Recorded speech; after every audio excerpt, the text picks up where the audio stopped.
ஆசிரியர் தேர்வு வாரியம் இதுவரைக்கும் பார்த்திங்கன்னா கடந்த 4 வருடங்களை விட இந்த ஒரு 6 மாதங்களில் வந்து ஆசிரியர் தேர்வு வாரியம் நிறைய ஒர்க்கு ஸ்கெடியூல் உள்ளது மாதிரியே பார்க்கலாம்.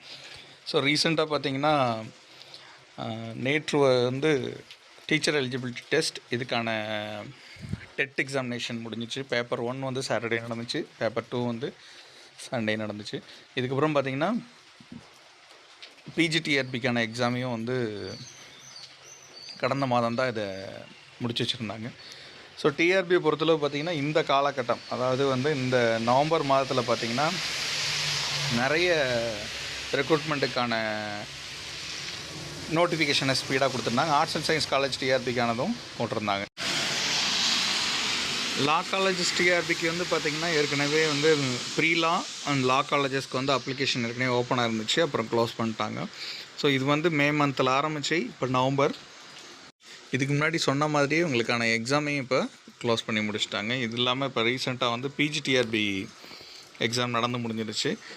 நேற்று முன்தினம் இது 2 நாட்களையும் பார்த்திங்கன்னா டெட் எக்ஸாமினேஷன் சொன்ன மாதிரியே 15 நவம்பர் 2025, 16 நவம்பர் 2025ன்னு சொல்லிட்டு 2 நாளும் எக்ஸாம் நடத்தி முடிச்சிருந்தாங்க.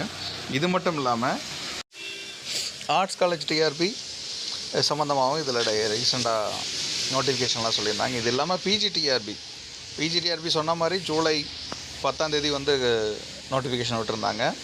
அதேமாதிரி பார்த்திங்கன்னா அதுக்கான ஆன்லைன் அப்ளிகேஷன் 17ஆம் தேதி 10ஆம் தேதி ஆரம்பித்து ஆகஸ்ட் 12ஆம் தேதியே முடிஞ்சிருச்சு. அதுக்கப்புறம் அவங்களுக்கான எக்ஸாம் டென்டேட்டிவாக செப்டம்பர் 28 அப்படின்னு சொல்லியிருந்தாங்க. சொன்ன தேதியில் இந்த எக்ஸாம் நடக்காது, இது நிச்சயமாக மாறும். கோர்ட்டில் கேஸ் இருக்குதுன்னு நிறைய பிரச்சனைகள் இருந்தாலும் சொன்ன தேதிக்கு முன்னாடியே வந்து டேட்டா தள்ளி வைக்கணுன்னா நமக்கு கொஞ்சம் அவகாசம் வேணும் போலையே அப்படின்னு சொல்லிட்டு நிறைய பிரச்சனைகளுக்காக ஹால் டிக்கெட்டை வழக்கத்துக்கு முன்னாடியே இதை கொஞ்சம் ஸ்பீடாகவே அறிவிச்சிட்டாங்க.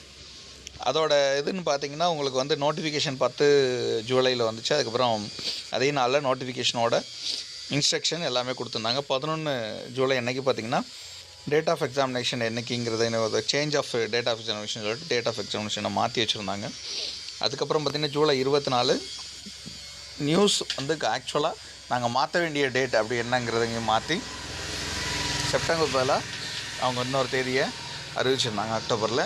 அதுக்கப்புறம் எடிட் ஆப்ஷன், ஆன்லைன் அப்ளிகேஷனை எடிட் ஆப்ஷன் சொல்லிட்டு ஒரு தேதி, எக்ஸாம் அந்த இதெல்லாம் அப்ளை பண்ணி முடித்ததுக்கப்புறம் எடிட் பண்ணுறதுக்கு ஒரு தேதி சொல்லியிருந்தாங்க.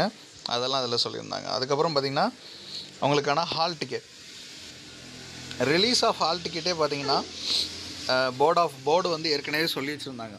நீங்கள் வந்து ஏற்கனவே அப்ளை